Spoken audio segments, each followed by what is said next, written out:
سلام پاکستان 24 نیوز کے ساتھ میں ہوں ذیشان بشیر۔ یوٹیوب پر براہ راست دیکھنے کے لیے سبسکرائب کیجئے youtube.com/24newsht۔ ملک بھر کے 41 کنٹونمنٹ بورڈز کے 219 وارڈز میں ہوئے انتخابی دنگل کے نتائج آنے کا سلسلہ جاری ہے۔ 82 وارڈز کا نتیجہ آ گیا، کہیں تیر چلا، کہیں بلہ گھما تو کہیں شیر کی دھاڑ سنائی دی، لیکن آزاد امیدوار سب پر بھاری پڑنے لگے۔ ملتان کنٹونمنٹ بورڈ میں آزاد امیدواروں کا راج رہا، 7 وارڈز میں آزاد امیدوار کامیاب رہے، ایک نشست نون لیگ کے حصے میں آئی۔ گوجرانوالہ کنٹونمنٹ بورڈ کے 6 وارڈز میں پی ٹی آئی نے میدان مار لیا، 2 میں آزاد امیدوار کامیاب ہوئے، نون لیگ کے حصے میں صرف ایک نشست آئی۔ کراچی کے منوڑا کنٹونمنٹ بورڈ کے دونوں وارڈز میں پیپلز پارٹی کے امیدواروں نے میدان مار لیا۔ پنو عاقل میں آزاد امیدوار محمد یعقوب مہر اور اٹک کے وارڈ نمبر 1 میں آزاد امیدوار ملک شاہ نواز جیت گئے۔ بنو کی 2 میں سے ایک نشست پی ٹی آئی کے حصے میں آئی، دوسری پر آزاد امیدوار کامیاب ہوا۔ ایبٹ آباد وارڈ نمبر 7 میں آزاد امیدوار دلاور خان نے میدان مارا۔ کھاریاں کے دونوں وارڈز میں پی ٹی آئی کامیاب ہوئی، جہلم کی دونوں نشستیں بھی تحریک انصاف کے امیدوار کے نام رہیں۔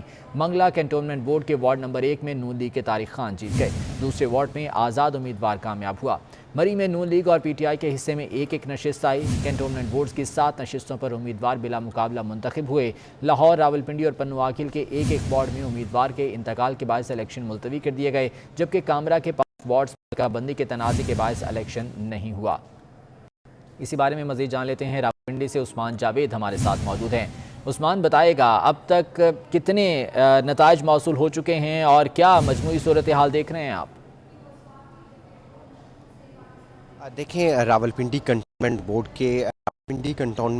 بورڈ کی 36 وارڈز کی آج الیکشن ہوئے اور 36 وارڈز میں سے اب مختلف وارڈز کے ریزلٹ آنے کا سلسلہ شروع ہو چکا ہے۔ جو غیر حتمی غیر سرکاری نتائج کے مطابق چکلالہ کینٹ بورڈ میں 2 سیٹوں میں جماعت اسلامی کی امیدوار آگے ہیں، باقی 2 سیٹوں پر پاکستان تحریک انصاف کے امیدوار آگے ہیں، جبکہ 5 نشستوں پر پاکستان مسلم لیگ نواز کے امیدوار آگے ہیں۔ اسی طرح اگر ہم راولپنڈی کنٹونمنٹ بورڈ کی بات کریں تو وہاں پر مجموعی طور پر 9 نشستوں پر آج انتخابات ہوئے تھے، 2 میں آزاد امیدوار جو ہیں وہ آگے ہیں، جبکہ 2 میں ہی پاکستان تحریک انصاف کے امیدوار جو ہیں وہ لیڈ لے رہے ہیں۔ باقی جو 5 نشستیں ہیں وہاں پر پاکستان مسلم لیگ نواز کے امیدوار الیکشن میں پہلے نمبر پر بازی لیے ہوئے ابھی تک بیٹھے ہوئے ہیں۔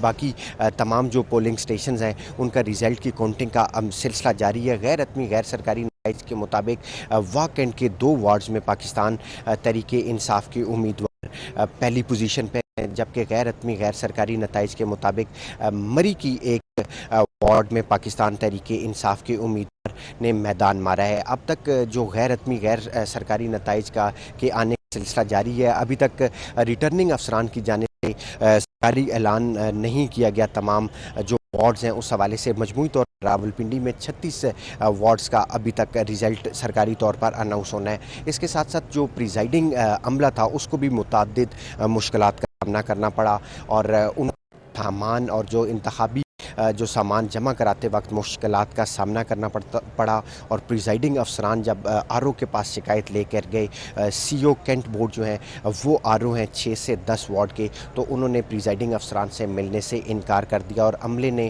کہنا تھا کہ پریزائڈنگ افسرز کو عملے نے جواب دیا کہ سی او کینٹ بورڈ جو کہ ریٹرننگ افسر ہیں وہ مصروف ہیں، لیکن وہ مصروف نہیں تھے، وہ اپنے دفتر میں ٹی وی دیکھنے پہ مصروف تھے اور پریزائڈنگ افسران کو ملنے سے انہوں نے انکار کر دیا۔ اب تک غیر حتمی غیر سرکاری نتائج کے مطابق پاکستان تحریک انصاف کے امیدوار کہیں آگے نظر آ رہے ہیں، کہیں پاکستان مسلم لیگ نواز کے امیدوار آگے نظر آ رہے ہیں، لیکن اگر ہم مجموعی طور پر راولپنڈی کینٹ بورڈ کی بات کریں تو راولپنڈی کینٹ بورڈ میں 5 نشستوں کے اوپر پاکستان مسلم لیگ نواز کے امیدوار آگے ہیں، جبکہ حکمران جماعت پاکستان تحریک انصاف نے راولپنڈی کینٹ بورڈ میں 2 نشستوں میں ابھی تک واضح حاصل کر رکھی ہے، کہ 2 نشستوں پر آزاد امیدوار نے میدان مارا ہوا ہے، لیکن ابھی تک سرکاری ریزلٹ ریٹرننگ افسر کی جانب سے جاری نہیں کیا گیا۔ اسی طرح اگر ہم چکلالہ کینٹ بورڈ کی بات کریں تو چکلالہ کینٹ بورڈ ٹھیک ہے، تو ریزلٹس موصول ہونے کا سلسلہ جاری ہے۔ عثمان، آپ سے اپڈیٹس جانتے رہیں گے، بہت شکریہ آپ کا۔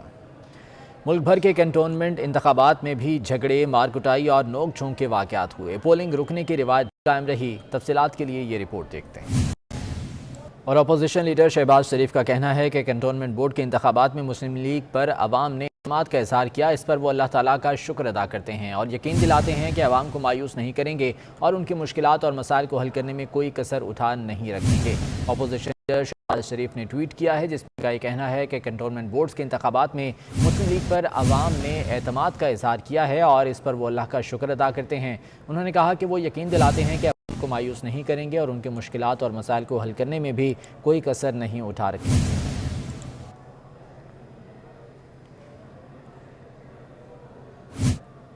چیئرمین پیپلز پارٹی بلاول بھٹو زرداری سے وفاقی وزیر برائے آبی ذخائر چودھری مونس الہی کی زرداری ہاؤس اسلام آباد میں ملاقات ہوئی۔ ملاقات میں ملکی سیاسی صورتحال، پانی کی ترسیل کے نظام اور سندھ میں پانی کی قلت کے معاملے پر تبادلہ خیال کیا گیا۔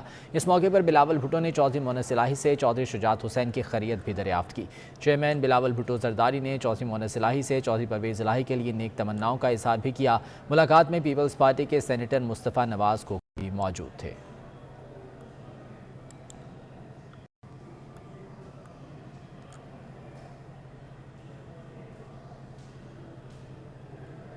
جماعت اسلامی نے بھی الیکٹرانک ووٹنگ مشین کی مخالفت کر دی۔ سراج الحق کہتے ہیں کہ حکومت عدلیہ اور الیکشن کمیشن کو کنٹرول کرنا چاہتی ہے۔ الیکشن کمیشن اور اپوزیشن جماعتوں نے ووٹنگ مشین کو مسترد کرتے حکومت کا قبل از وقت دھاندلی کا منصوبہ بے نقاب کر دیا۔ الیکٹرانک ووٹنگ مشین پر الیکشن کمیشن کا موقف آئین، جمہوریت اور عوام کے مفاد میں ہے۔ دیر پائن کی تحصیل سمر باغ میں جلسے سے خطاب میں سراج الحق کا کہنا تھا کہ حکومت کی ظالمانہ پالیسیوں نے عوام کا دن کا چین اور رات کا سکون چھین لیا۔ بجلی، تیل اور گھی کی قیمتوں میں اضافے کو مسترد کرتے ہیں۔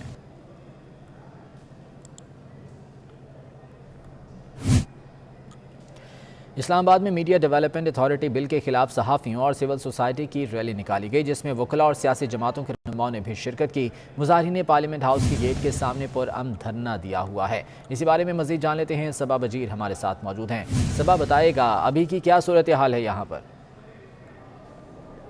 بالکل، اس وقت میں پارلیمنٹ ہاؤس کے سامنے ہی موجود ہوں اور میڈیا ڈیولپمنٹ اتھارٹی بل کے حوالے سے یہاں پر ملک بھر سے آئے ہوئے صحافی جو ہیں انہوں نے دھرنا دیا ہوا ہے اور اس وقت پارلیمنٹ کی طرف بہت زیادہ سیکیورٹی جو ہے وہ تعینات کر دی گئی ہے اور واٹر کینن بھی منگوائے گئے ہیں اور صحافیوں کی بڑی تعداد یہاں پر موجود ہے اور اس وقت یہاں پر تیز بارش بھی شروع ہو گئی ہے اور میرے ساتھ صحافی افضل بٹ صاحب بھی موجود ہیں۔ انہیں سے جانتے ہیں کہ کیا مطالبات ہیں، ان کا کیا کہنا ہے۔ سر، کیا کہیں گے؟ دیکھیں، یہ تو ہم نے کیونکہ مہینہ پہلے گورنمنٹ کو بتا دیا تھا کہ ہمارے 4 مطالبات ہیں جن کے لیے ہم اس دن احتجاج کریں گے جیسے صدر پاکستان جو ہیں وہ پارلیمنٹ کے جوائنٹ سیشن سے خطاب کریں گے۔ یہی وجہ ہے کہ جوائنٹ سیشن کیونکہ کل ہے، گورنمنٹ نے یہ دن کو پہلے 11 بجے رکھا تھا، اس لیے ہم نے سوچا کہ 11 بجے ہم نہیں پہنچ سکیں گے، اس لیے ہم نے 12 کی رات فیصلہ کیا کہ 12 کو نیشنل پریس سے ریلی لے کر یہاں آئے، جو ہم پہنچ چکے ہیں اور رات انشاءاللہ تعالی اسی فٹ پاتھ پہ گزاریں گے اور کل جب پریزیڈنٹ کا خطاب ہوگا اس وقت تک ہمارا یہ دھرنا جاری رہے گا۔ جہاں تک ہمارے مطالبات کی بات ہے، پہلا مطالبہ ہمارا اپنے متعلق ہے کہ جو میڈیا ورکر اور جرنلسٹ جن کو جبری برطرف کیا گیا اور جن کی تنخواہوں میں کٹوتی کی گئی تھی، ہمارا یہ مطالبہ ہے کہ جبری برطرف ملازمین کو بحال کیا جائے اور جو تنخواہوں میں کٹوتی کی گئی ہے وہ بقایا جات کی صورت میں ادا کی جائے۔ دوسرا ہمارا مطالبہ یہ ہے کہ وہ پاکستان کے صحافی جنہیں فیڈرل دارالحکومت اسلام آباد میں کسی کو گولی ماری گئی، کسی کو اغوا کیا گیا، کسی کو گھر میں گھس کے مارا گیا، کسی کو سر پر لٹا کے مارا گیا، کسی کے ملزم گرفتار نہیں ہو سکے، ہمارا یہ مطالبہ ہے کہ ان کو گرفتار کیا جائے۔ تیسرا ہمارا مطالبہ ان اینکر پرسن کے حوالے سے ہے جو پاکستان میں سول لبرٹی کی بات کرتے ہیں، شہری آزادیوں کی بات کرتے ہیں، جمہوریت اور جمہوری اداروں کے استحکام کی بات کرتے ہیں، عدلیہ کی آزادی کی بات کرتے ہیں، میڈیا کی آزادی کی بات کرتے ہیں، مشن پرسن کی بات کرتے ہیں، انہیں ایک ایک کر کے نشانہ بنا کے سکرین سے غائب کیا جا رہا ہے۔ ہمارا یہ مطالبہ ہے کہ یہ سلسلہ ختم ہونا چاہیے اور ان کو جو ہے وہ بات کرنے کا حق ہونا چاہیے سکرین کے اوپر۔ اور چوتھا ہمارا مطالبہ یہ ہے کہ یہ جو بلیک لا آ رہا ہے جس کو کہتے ہیں تو یہ میڈیا ڈیولپمنٹ اتھارٹی ہے، لیکن اس کا بیسیکلی مقصد میڈیا کنٹرول اتھارٹی بنانا ہے، اس کو ہم کسی صورت میں نہیں مانیں۔ بہت شکریہ صبا بجیر، اس بارے میں تفصیلات سے آگاہ کریں۔ لاہور میں نون لیگی اور پی ٹی آئی کارکنان آمنے سامنے سامنے آ گئے۔ لیگی امیدوار میاں فقیر حسین پر مخالفین نے چڑھائی کر دی۔ رزلٹ کی مصدقہ نقل مانگنے پر پی ٹی آئی کے لوگوں نے حملہ کیا۔ لیگی کارکنوں نے والٹن کنٹونمنٹ بورڈ کی وارڈ نمبر 4 کے پریزائڈنگ افسر نے فارم 40 نہ دیا، جس پر خواجہ عمران نذیر کی بھی عملے سے تلخ کلامی ہوئی۔ یہ واقعہ ہے لاہور کا، جہاں پر نون لیگی اور پی ٹی آئی کارکنان آمنے سامنے آ گئے۔ لیگی امیدوار میاں فقیر حسین پر مخالفین نے چڑھائی کر دی۔ رزلٹ کی مصدقہ نقل مانگنے پر پی ٹی آئی کے لوگوں نے حملہ کیا۔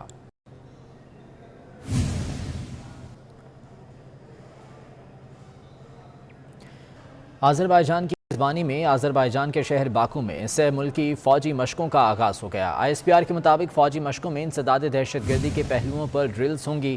فوجی مشقیں 22 ستمبر تک جاری رہیں گی۔ مشقوں میں پاکستان، آذربائیجان اور ترک اسپیشل فورسز کے دستے حصہ لے رہے ہیں۔ آذربائیجان کے شہر باکو میں سہ ملکی فوجی مشقوں کا آغاز ہو گیا ہے۔ خیبر پختونخوا میں طوفانی بارش نے تباہی مچا دی۔ حادثات میں 21 افراد جاں بحق ہو گئے۔ لاہور میں بارش کی تیسرے روز بھی بھرپور اننگز جاری رہی۔ محکمہ موسمیات نے مزید بادل برسنے کی پیشگوئی کر دی ہے۔ وفاقی وزیر برائے انفارمیشن ٹیکنالوجی امین الحق کا کہنا ہے کہ شہر قائد کے عوام پانی، سفری سہولیات سمیت دیگر ضروریات سے محروم ہیں۔ امین الحق نے 15ویں کنزیومر چوائس ایوارڈ کی تقریب سے خطاب میں مزید کیا کہا، جانتے ہیں اس رپورٹ میں۔ وفاقی وزیر امین الحق سندھ حکومت پر برس پڑے، کہا کہ شہری علاقوں میں سیاسی انتقام کی وجہ سے میٹرو سروس تک فراہم نہیں کی گئی۔ جدید دور میں عوام چنگچی پر سفر کر رہے ہیں۔ آج 21ویں صدی میں رہ کر کراچی میں کے ماڈرن ٹرانسپورٹ سسٹم کے بجائے 18ویں صدی کی چنچی رکشے پہ سفر کر رہے ہوتے ہیں۔ آج ہاسپٹل، کالجز کو دیکھتے ہیں، یونیورسٹی کو دیکھتے ہیں تو ایسا محسوس ہوتا ہے کہ سسٹم نام کی کوئی چیز نہیں۔ امین الحق نے کنزیومر چوائس ایوارڈ کی تقریب سے خطاب میں کہا کہ وزارت آئی ٹی نے ملک میں جدید 4G سسٹم انسٹالیشن کے لیے 31 ارب روپے خرچ کیے ہیں۔ 3 سالوں میں منسٹری آف آئی ٹی نے صرف کنیکٹیوٹی کے اوپر تقریباً لگ بھگ 31 ارب روپے خرچ کر رہی ہے۔ کن علاقوں میں خرچ کر رہی ہے؟ انڈر سرور، انسرو ایریاز کے اندر۔ چیئرمین کنزیومر ایسوسی ایشن آف پاکستان کوکب اقبال کا کہنا تھا صارفین اب اپنی شکایات کے ازالے کے لیے صارفین عدالتوں سے ریلیف حاصل کر سکتے ہیں۔ تقریب میں مختلف شعبوں سے تعلق رکھنے والی 100 سے زائد کمپنیوں اور مختلف شعبہ جات سے وابستہ افراد میں ایوارڈ تقسیم کیے گئے۔ سٹی نیوز نیٹ ورک سے وابستہ سینئر رپورٹر رفیق آزاد کو سپرد خاک کر دیا گیا۔ ان کی نماز جنازہ قیوم آباد کراچی کی مسجد میں ادا کی گئی، جس میں لوگوں کی بڑی تعداد نے شرکت کی۔ رفیق آزاد ہل پارک ہسپتال میں زیر علاج تھے۔ مرحوم نے متعدد اخبارات اور نیوز چینلز میں کام کیا۔ چیئرمین پیپلز پارٹی بلاول بھٹو زرداری نے سینئر صحافی رفیق آزاد کے انتقال پر اظہار رنج و غم کیا ہے۔